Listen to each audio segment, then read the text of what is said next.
ndio unaona sisi tuko careful. Niwaambia huyu mnyana tuko careful sana tuishindwe kwa sababu hao watu wakitushinda kwa sababu mtu kama mimi watanifunga permanent. Watanifunga permanent. Kwa hiyo unaona tunakaa macho kabisa ili zote ziko juu na ukarabati yote iko chini. Kwa sababu hao watu wakipita tu namna hii mimi kwanza na huyu Arabu kishara huyu mnyana huyu tutafungwa permanent. So lazima tujipange. You've talked about wanting or aspiring to run for the presidency. Yeah. And my question is this. Yeah. If you were to do a manifesto, your own manifesto, Yeah. as a presidential candidate, what will be your main focus? Yeah, thank you very much, Boniface, for this question, because I've had people spending a lot of time talking about I want to run for president, but you don't see what is the agenda. And the agenda cannot be Ruto must go. Agenda is about the people, because if I say I want to run for presidency, before people know what I want to do and what I'm capable of doing, then I'm putting myself first. But you see, in the Bible, Jesus says that a leader must come last. He told the disciples, the last among you will be the first. So when you hear people saying, I've heard people declaring they are political parties, some of them are candidates with posters, those are the first. So they'll be the last. But you must put people first, and you must put your country first. So myself, even as I speak, I'm still thinking about what is it that is happening in Kenya. That's why you saw me the other day, I went to court to file a petition to ensure that we cannot write a budget until we set up the pending bills that are serving these people. You saw me in court also talking about the issue of setting up the IBC properly. You saw me in court on the debt review. We have filed a petition in court with Gikenyi, Dr. Gikenyi, talking about the issue of debt review, not odious debt, because odious debt cannot be proven. Yeah, so you see, these are the things we are trying to address. So first of all, let's look at what is actually disturbing Kenya, and I'll tell you there are only 5 things. The first thing which is disturbing Kenya is about education. So education needs to be free, and you can actually do it freely because of the fact that there are people who are development partners who can come and even help you finance education, so long as there's no corruption. Do you know why Visa card, MasterCard put a lot of money to help Kibaki implement free primary education? Because it was not corrupt until corruption came in. Money was flowing. You remember when the Sam Ongeri was being suspended as Minister for Education, because now money was coming involved. Yes, there was corruption. When there's no corruption, I'm telling you, there are so many people sitting somewhere just looking for, can they have a professional president, a president who is an economist, who is more concerned about the well-being of his people? They'll come and talk to you. You know, when State House meets people like rebels, State House meets thugs. So if you're a philanthropic giver, would you go to meet a president who is meeting rebels, meeting thugs, isn't it? Meeting goons, and being hosted in State House? Have you seen those pictures when a thug after a thug is appearing in a photo with the president? You know, American has a policy. There's anyone who has any goonship in them, they cannot shake their hand with the president. How would you? But in Kenya, that is an issue. So there are people who can help invest in education, but also taxes are there, which you well can do that. Healthcare. That is what is disturbing people.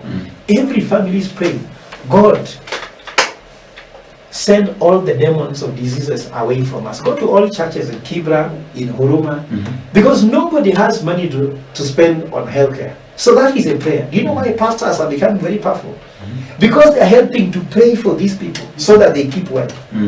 Their families born that have been here for 20 years, the only reason they are still afloat is that they have never had any disease in the family.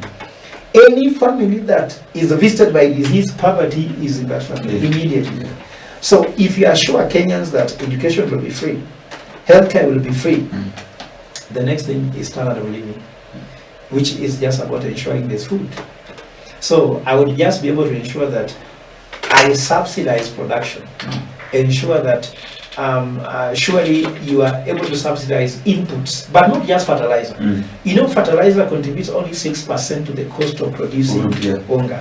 But what about fuel, which is a big contributor to the cost of onga? Because fuel can be used for cultivating land and the rest. So that will be a key thing, ensuring food security. Before your stomach is okay, there's nothing else that matters. That's why you see at home when there's no food, you just find people are quarreling for nothing and the kids are crying, and you just see confusion at home when there's no food. Tell the kids today there's no food, there will be a mandamano in your house. So food security should not be negotiable. And we cannot put this in the hands of someone that we are going to import maize from where. No.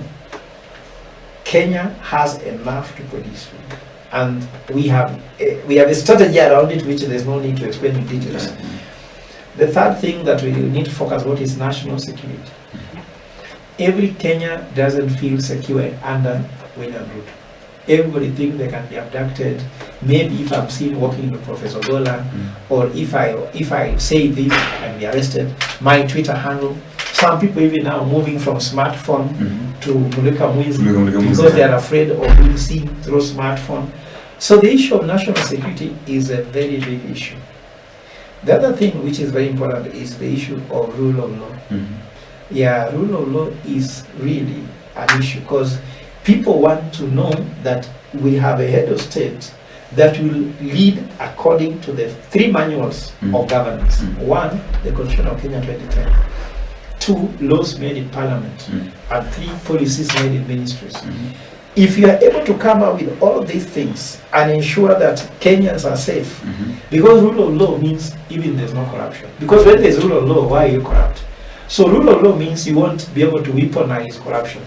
Rule of law means that if someone steals, he's dealt with according to the law, not according to federal law. If someone is not offering services as a CS, he's dealt with according to law, and there's nothing of protecting people. There'll be no holy children in a government I belong, not even me. And if you allow all those things, Kenya will feel that we have a country where there is no need of activism. There is no need of activism when you have a president who is according to rule of law. Any case now, President Ruto has so many cases in court. Until Attorney General is too busy. We shouldn't walk that path. We just need a country that even sometimes you don't even know who is the president. Do you know, I see people like saying, oh, I am known all over the country. Ruto says I'm known in every segment of Kenya. I'm more popular than Kibaki. Yes. Do you know what is popular? Only 2 things are popular. What gives you peace is very popular. Or what gives you trouble. Like Bon. When you go to bed today, do that experiment. The last thing you think about is either what is keeping you happy or what is the cause of your pain. So why all Kenyans go to bed knowing about William Ruto? He's the biggest cause of their pain. When you go to hospital, see, where sometimes you can go to hospital and come back at night, then you go to bed, isn't it? Child didn't work, your pain. When you go to a fuel station, you see the man. You go to the supermarket, you see the man. Driving on the road, you see the man. When you see policemen, you see the man. When you see tear gas, you see the police. So you see, why Ruto is the most popular president in Kenya is not because he's doing well. He's the most popular president because he's the biggest cause of their pain. Go to high school children. You know how children are saying Ruto must go. Have you had young children? How have the general alpha saying that Ruto must go? How hard is it to convince a child to hate somebody? You know that you can sit in their son and tell them to hate me and they will not. They tell you, Daddy, why do we hate Ogola? Because he's just putting on a suit at the time. Why should we hate him? What did he do? But for a child to internalize hatred of somebody, the mother must have told them, do you know why you swept hand yesterday? William Ruto. That's civic education. Very easy. Do you know why you are being chased for school fees? William Ruto. So you should not make yourself popular by being people's pain. You should not say, I am doing it for you. No. You're doing it for who? Like launching affordable housing. That money belongs to Kenyans. So that's not your money. That nitawajengea. It's like you're doing us a favor. Yeah. So I'm saying that we need to have a country where you become the vision holder. You don't have to be perverse everywhere. You don't have to be in every part. Kibaki traveled least in this country, but he was felt with his good deeds. So let's limit that, and that's how economists work. We want an economist, we want somebody who is a professional, we want somebody who has a vision for this country, and we want somebody who cares about the rule of law. But the problem we had with William Ruto is that William Ruto never worked anywhere. His first employer was Moi. Because when he was in University of Nairobi, he joined Youth for Kanu 92. So his first employer was Moi. After that, his second employer was Kibaki, when he was a minister. Yeah. He was an MP, then he became assistant minister under Moi. Yeah. Then with Kibaki, when he was a minister of agriculture, assistant minister, he was assistant minister in Moi's government. Then he became a minister for agriculture under Kibaki. Then he became minister for education again under Kibaki. Then from there he became a deputy president, isn't it? And now he's the employer. So he's not employed, he's the employer. So if you become an employer without ever being employed, to go to an office to see how your boss can give you duties and you can perform, before you have a pay slip to know how when somebody cuts NHIF, this and that can be problematic. You feel nothing. Like now, in the finance bill, there are some things we should worry you. For example, do you know that now NSSF will be taxed, not just the first 600,000 shillings, but they'll tax everything. Like you see before, the former law was that when you retire, the first 600,000 shillings is taxed. It's taxed. But now they have said that they tax everything. So can you imagine? The biggest incentive to put money in NSSF is always that you have tax incentive not to be taxed. So first of all, they deduct all the NSSF, NHI is when they now tax the remaining money. And that's why people say, afadhali, my money goes to NSSF, I'll eat it later than being taxed. But now, there's no incentive. So those who do voluntary contribution for NSSF will say, no need of putting my money, that once I put the tax, and when I want to take again the tax. Will you put your money to be taxed twice? No. So the president is killing the pension, is killing the NSSF. Another thing which is very painful about this thing is the fact that NSSF has lost money. That's why you're seeing that nobody is being paid the way they're being paid. And now they're proposing that NSSF now start working like a pension, whereby instead of being given lump sum, you know, normally after you retire, you go for your lump sum check. When you kufe nayo, kunywe nayo, ufanye nini, weke kwa biashara nini, but we are done with it. You're done with it. Now they are proposing that NSSF will be like pension, whereby they pay you every month until you die. So it means that when you die, you won't benefit from your money. Which means that NSSF becomes a pig. You know, a pig is an animal you only eat when it is dead. So it means only your beneficiaries, like your children or your children's children, whatever that is, can benefit your money. So people ask, why should I suffer? Then for money I can die and live. But if I get lump sum, I can actually set up a business, then maybe structure how my family can live. The other thing now they are saying, the third thing, they're saying NSSF will be used for public-private partnerships. That was never the purpose. What is happening? Why are they giving you in tones? These people have stolen all the money in NSSF. I can tell anyone, even in Badi, to go and tell me in which bank account is NSSF money. That money has been stolen. They have given this money to some foreign investors to come and reinvest back in the country. Can you imagine a president that can allow a foreign investor to come to Kenya, pick Kenyans' money, take to outside the country, then come back as an investor to invest in Kenya and be paid interest on that money? Are you getting my point? Yeah.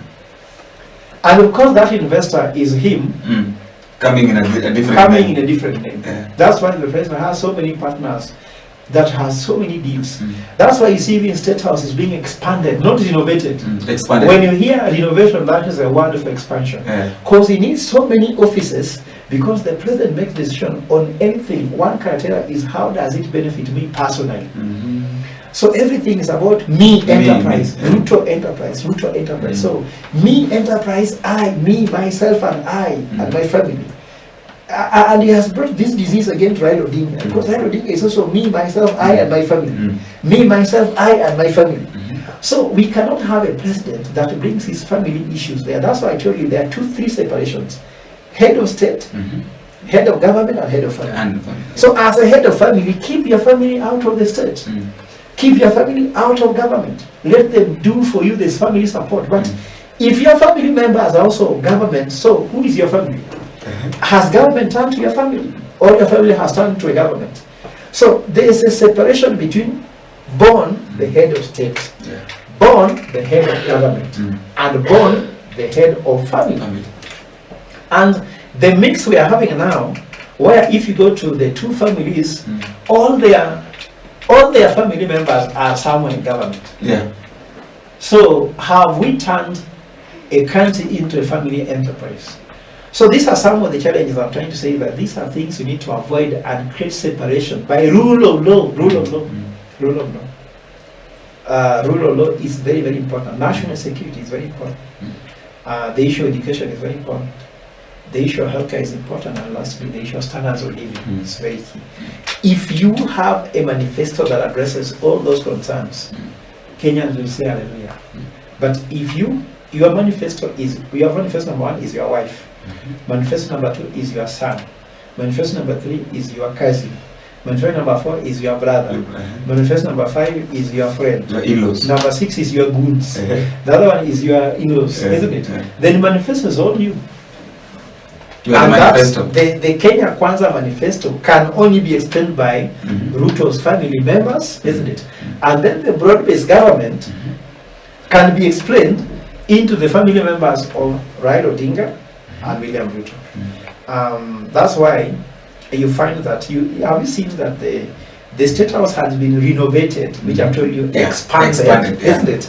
Then we have a broad-based government, which is another expansion of government. Then you are seeing that there's more budget going to State House. Why? Because we have two heads of state. Yeah, we have two heads of state. Actually, we have both two heads of state and two deputy presidents. Yeah, because we have Raila Odinga as a head of state, and that's why you see the State House budget has been expanded. And now they have cut the budget on the former president, that is the fourth president, and they have cut the budget of the former vice president, that's Kalonzo Musyoka. But they have refused him to give Rigiji whatever he was supposed to be given. But the budget for the deputy president, Kindiki, has been increased. The one of William Ruto has been increased because William Ruto has to share with the other president. Yeah, that's why you saw Raila Odinga today was addressing the Senate, because he's also a president on his own. But you see, this again rule of law. In the rule of law, there is nothing like broad-based government. There is the government of Kenya. Even calling the government of William Ruto is unconstitutional. The government of Kenya. Not government of William Ruto. No. In fact, have you heard the exchange by saying you are the government? I think I've heard. So how can you be the government and also there's broad-based government? So which government are you? Are you in the government of Kenya or in the broad-based government?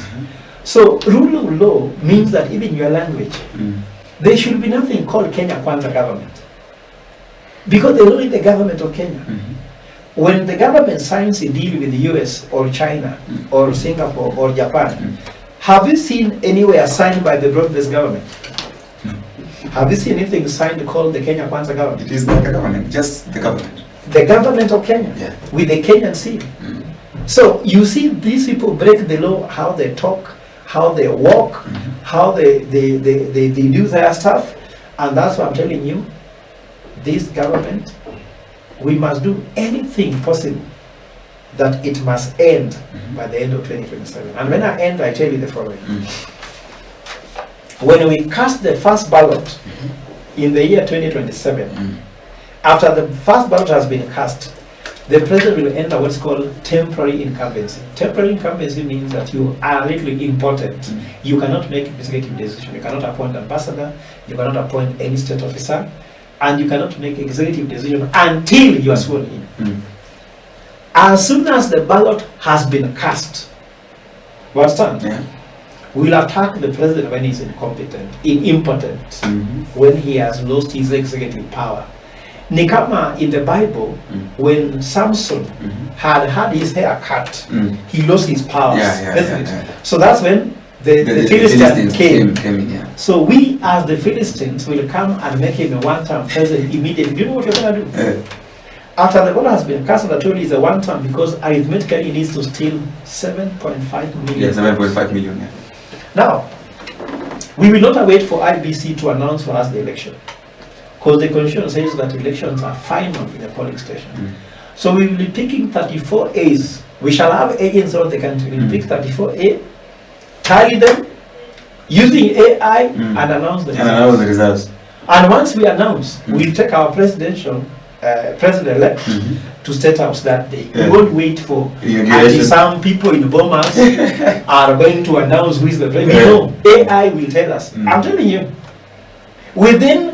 after every polling station closes, counting 900 votes, because there's no polling station with more than 900 votes. How long does it take to count 900 papers? Just something less than 20 minutes. So within 2 hours, after the polling station have closed, it will be counted. Then Form 34A stamped. We will pick those numbers and put them in AI. Within midnight or thereabout, we shall be telling you the results.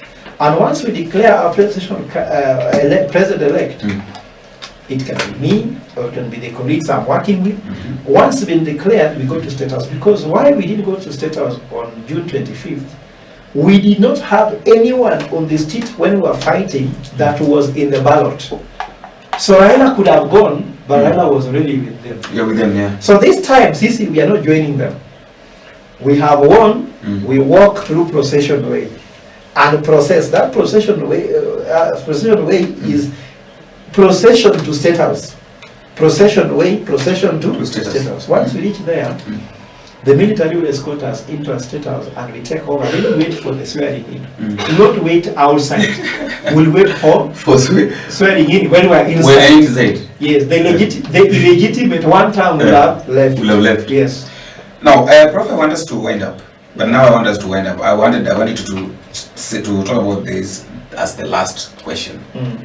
You are an economic expert, and you know how economic runs. Now, my question is this. My last question is this: what is the real economic problem? Yeah, the real economic problem are only three, because economy has got very important matrices to measure. The first economic problem is interest rates, because when your interest rate is an average of 24%, it means your cost of capital is very high. And to know that, look at the countries which are very productive. China is very productive.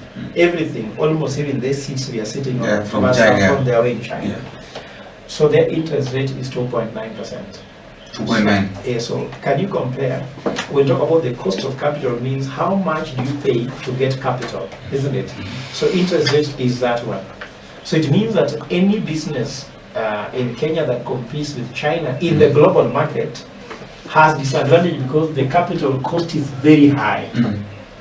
So when we have low cost of capital, Kenyan businesses cannot compete. So any economist must come up with a way to lower the interest rate in the country. The second one is the exchange rate.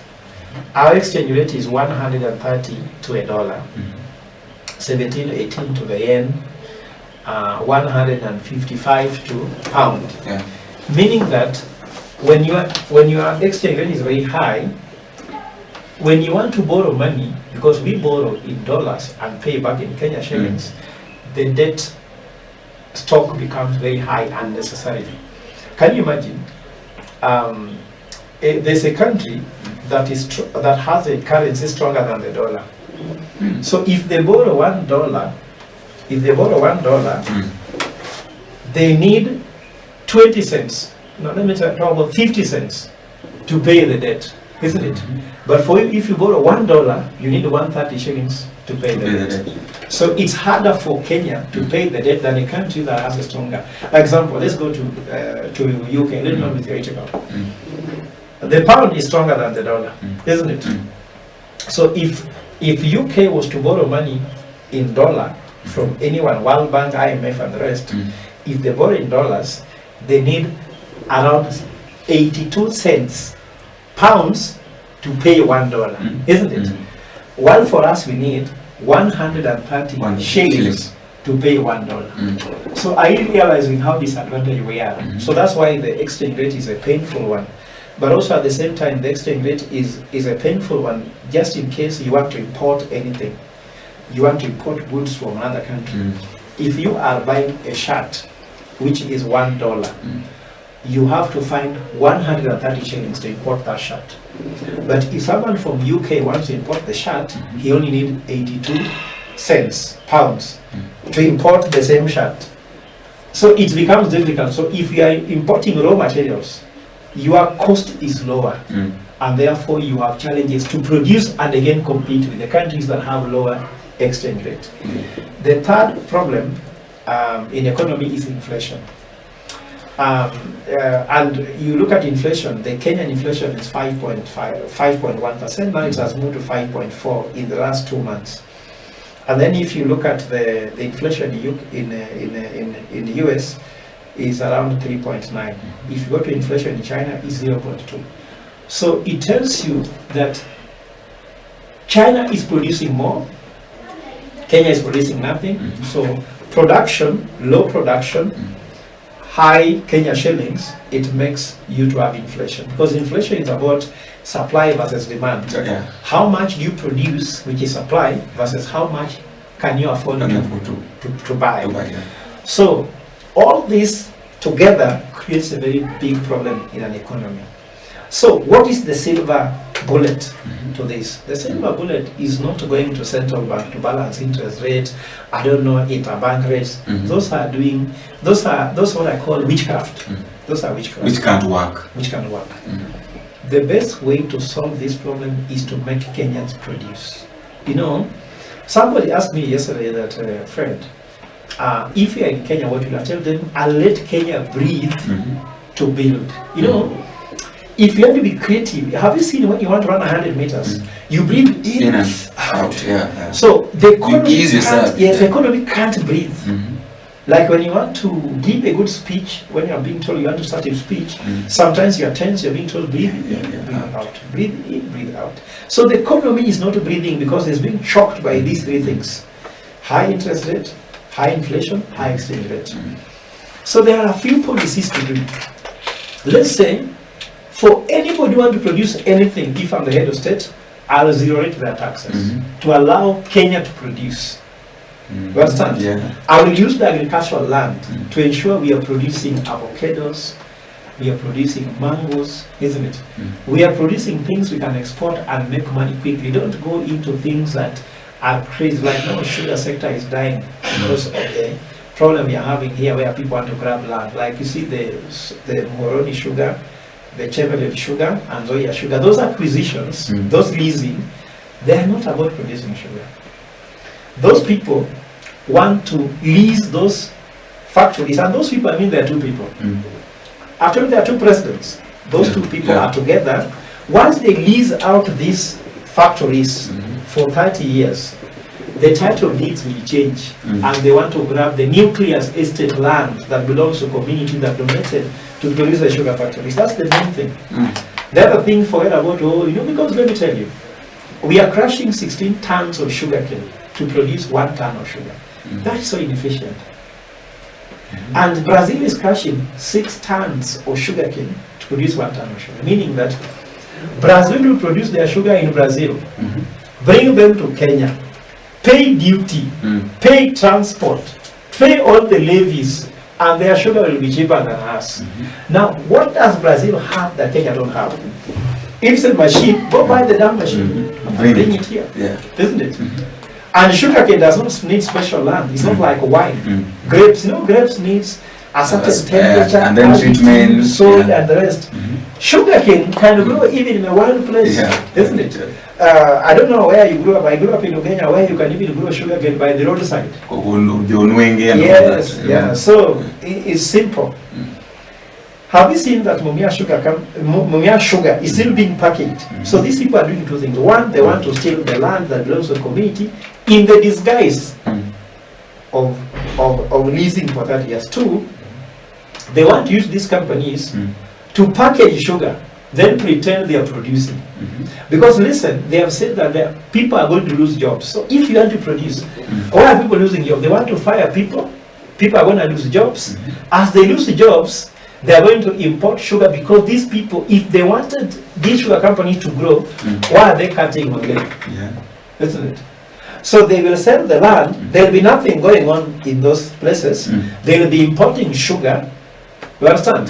And then packaging them and calling them Chemelili sugar, Muhoroni sugar, but it's not real Chemelili. Which means that Kenya will lose the value of production. When you produce, you increase labor, you create employment, isn't it?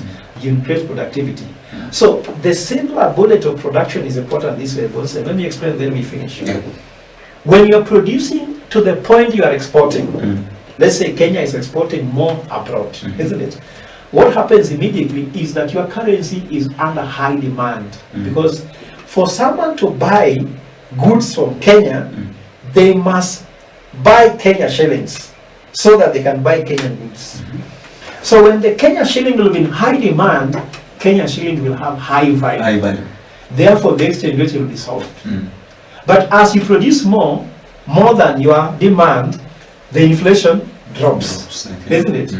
And as your Kenya shillings become stronger, and you can borrow money at low interest rates, because like I told you, when you're borrowing 1 shilling and you need to pay, $1 you need to pay, and you're paying with less Kenya shillings than we are doing now, isn't it?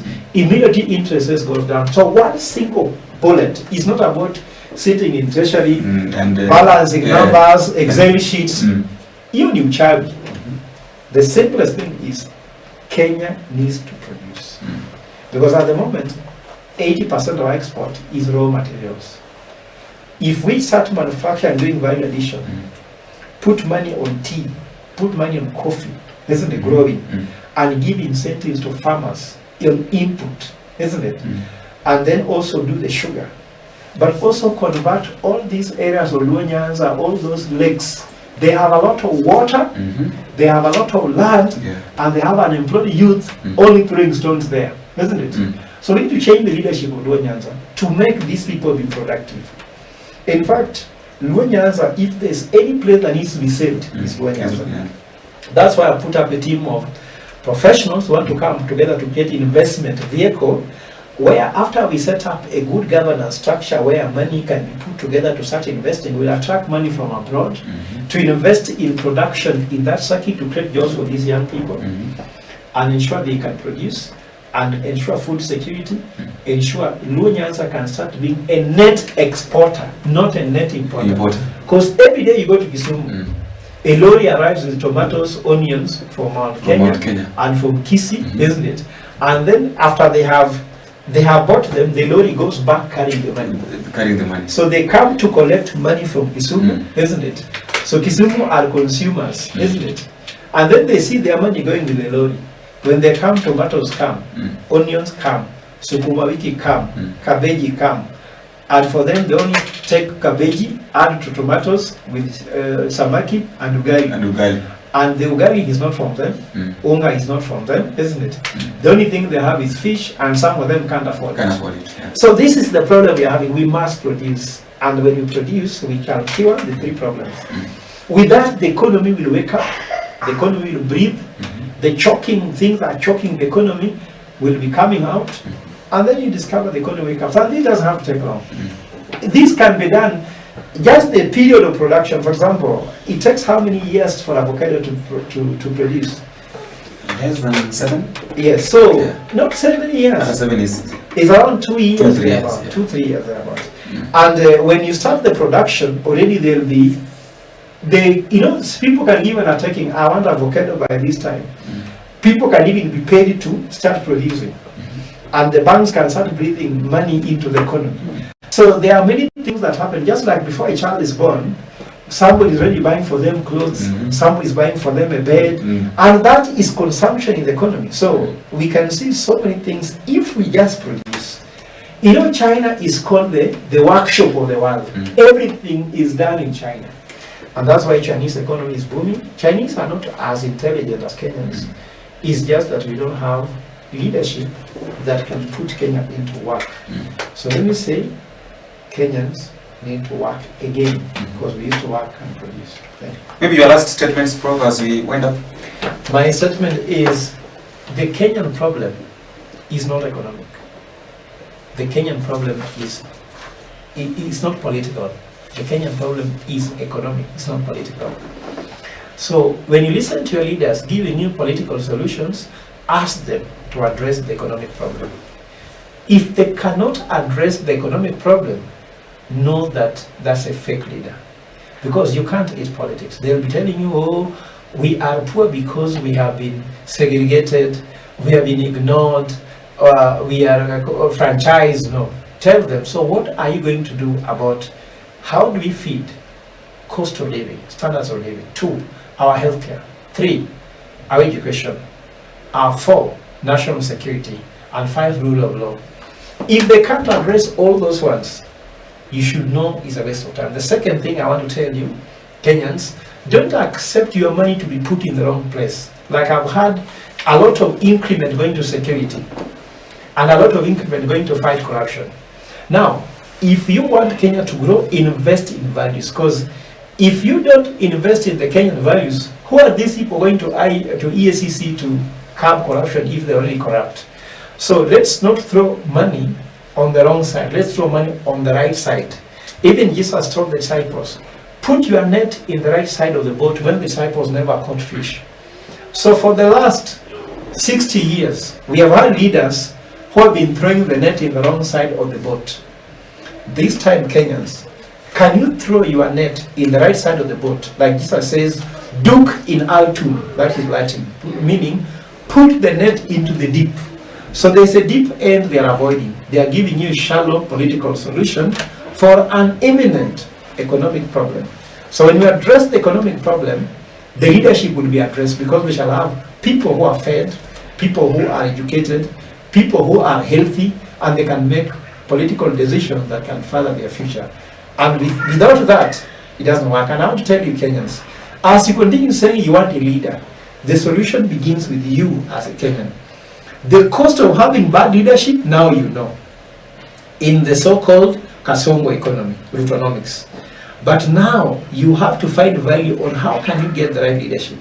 And the right leadership starts with you. You have to play a role into getting the right leadership. So if you want good leadership, you must also invest in it. You cannot just be demanding good services and you're the one giving us poor leadership. It's not just you, me and you. We should work together to get the leadership Kenya needs that will address the economic problem, not political problems, because in Kenya we have enough politicians, but we have very few leaders. We have very few professionals who can lead the country. You cannot leave Kenya in the hands of career politicians. You need career professionals that will think about Kenya first and put Kenya first and deliver to Kenya first before delivering to themselves. Thank you. On my side, what I want to say is very simple. That even the Bible says that those who have ears, let them hear what the Bible says. Now, you requested Prof to come and elaborate on the issue of economy. I've brought him, you've heard him explaining a lot of things. And I just want to say that please, if we are meeting for the first time, don't forget to subscribe. And then you can also share this interview, because I know that it's going to be a lifesaver. A lot of people are going to learn a lot from this video and from this interview, and this is just by a beginning of our many interviews that are coming ahead of us. Until we meet again in the next video, if it's possible, I've been your host, Prof. Bye bye. Thank you, my brother. Thank you. God bless. Thank you.